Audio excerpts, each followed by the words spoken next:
Okay, I'm going to teach you guys how to set up the PS4 to your MacBook Pro 15 or MacBook. Any computer is going to work, monitor, and set it up to the HD60s. This is very easy, and I'm going to make it extremely simple.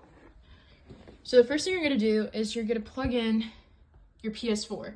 You're not going to see shit on the monitor, but that's mostly because it's not plugged in. You're going to use the HDMI cable that connects it to the TV, etc. for the PS4. You're going to place it all the way over here to the HD60s. This should go into input. But before we do that, you should have got a USB cable that connects it to a computer. So you're going to insert that in first, and you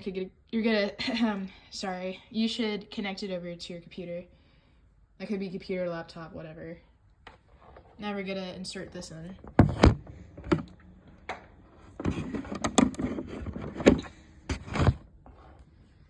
Once you insert it, I don't think anything should happen. Usually there's a white light, but I think it happens once you insert the USB over to your laptop.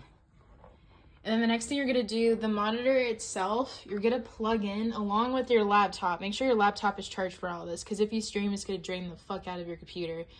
You're gonna plug those both in. The monitor should turn on, say the name of it, etc., but that's about it. And then you're gonna get the monitor HDMI, and you're gonna plug it in here to the output.